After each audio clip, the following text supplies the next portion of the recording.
जरा रुकिए।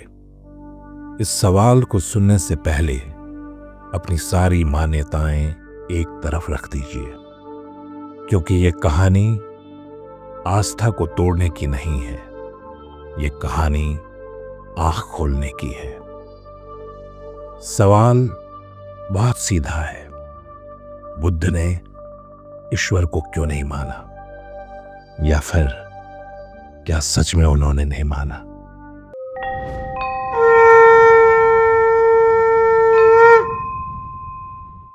गौतम बुद्ध ऐसे समय में पैदा हुए जब भारत सवालों से नहीं जवाबों से भरा था।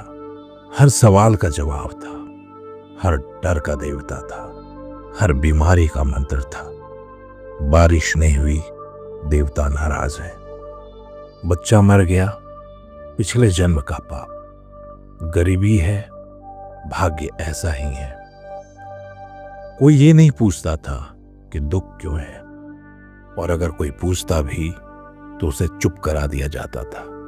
लेकिन एक दिन एक राजकुमार ने देख लिया बुढ़ापा, बीमारी और मौत, और पहली बार किसी ने ये नहीं पूछा कि ईश्वर कौन है। उसने पूछा, दुख क्यों है? यहीं से बुद्ध शुरू होते हैं। ध्यान से सुनिए। बुद्ध का विद्रोह ईश्वर के खिलाफ नहीं था।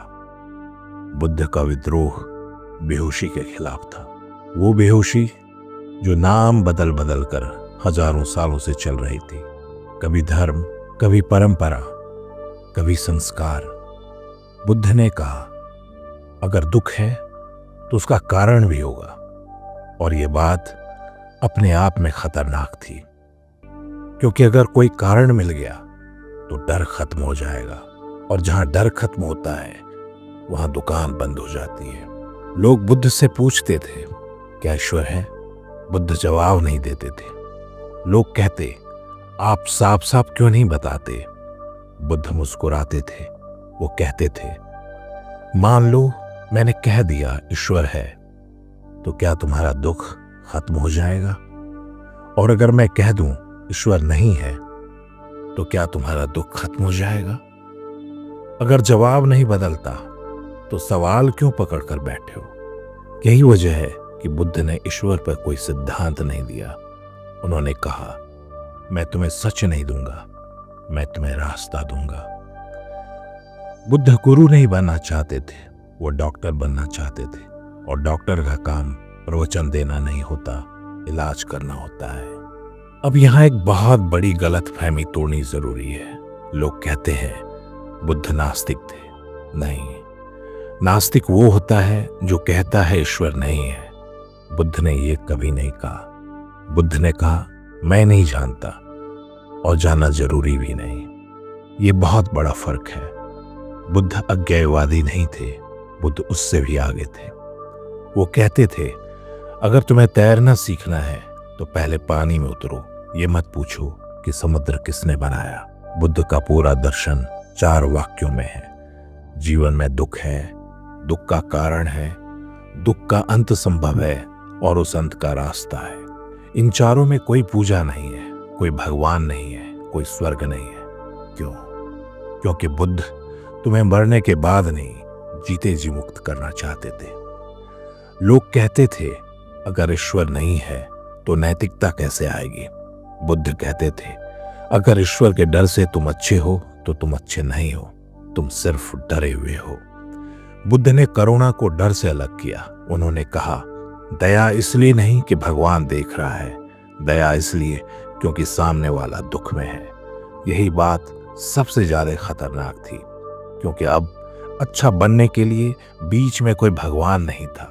अब जिम्मेदारी सीधे इंसान पर थी, और इंसान जिम्मेदारी से सबसे ज्यादा डरता है। इसलिए बुद्ध से सबसे ज्यादा नफरत उन लोगों को हुई जो बीच में खड़े थे, जो कहते थे, हम तुम्हें भगवान तक पहुंचाएंगे। बुद्ध ने कहा, बीच में कोई नहीं चाहिए, और जब बीच का आदमी हटता है तो सत्ता हिलती है। बुद्ध ने मंदिर नहीं तोड़े, बुद्ध ने मूर्तियां नहीं तोड़ी। उन्होंने बस एक सवाल पूछा, क्या इससे तुम्हारा दुख कम हुआ? अगर जवाब हाँ होता तो बुद्ध चुप रहते, अगर जवाब ना होता तो बुद्ध रुक जाते। एक बार किसी ने पूछा, आप ईश्वर के बारे में इतने उदासीन क्यों हैं? बुद्ध बोले, क्योंकि आग लगी हो तो मैं ये नहीं पूछता कि आग किस जाति की है, मैं आग बुझाता हूं। अब जरा आज के समय में आइए, आज भी हम यही सवाल पूछ रहे हैं, ईश्वर कौन सा सच्चा है, कौन सा झूठा है, कौन सा बड़ा है? और दुख, वो आज भी वहीं खड़ा है। डिप्रेशन, डर, अकेलापन, लालच, गुस्सा, नाम बदल गए, दुख नहीं। अगर बुद्ध आज होते तो शायद कहते, इतने भगवान बदल लिए, कभी अपना ध्यान बदला? बुद्ध ध्यान को धर्म नहीं बनाते, वो ध्यान को हथियार बनाते हैं। ध्यान यानी जाग जाना, अपने गुस्से को देख लेना, अपने लालच को पकड़ लेना, अपने डर को पहचान लेना।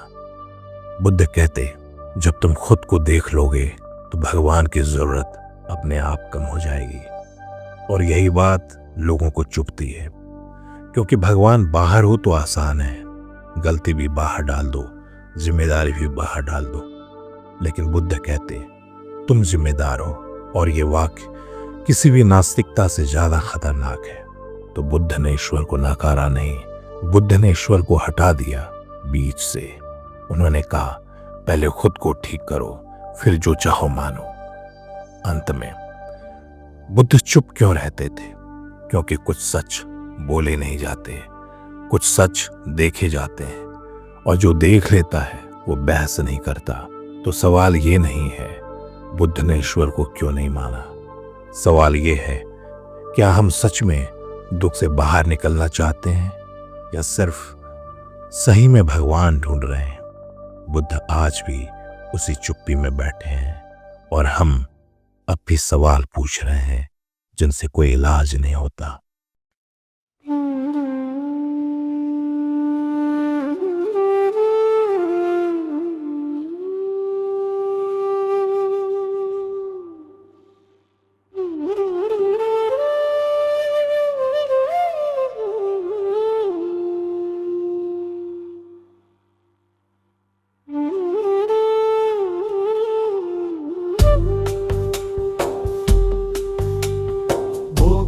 शरणं गच्छामि, धम्मं शरणं गच्छामि, संघं शरणं गच्छामि, बुद्धं शरणं गच्छामि, धम्मं शरणं गच्छामि, संघं शरणं गच्छामि, संघं शरणं गच्छामि, धम्मं शरणं गच्छामि, धम्मं शरणं गच्छामि, संघं शरणं गच्छामि, संघं शरणं गच्छामि, बुद्धं शरणं गच्छामि, धम्मं शरणं गच्छामि, संघं शरणं गच्छामि, संघं शरणं गच्छामि।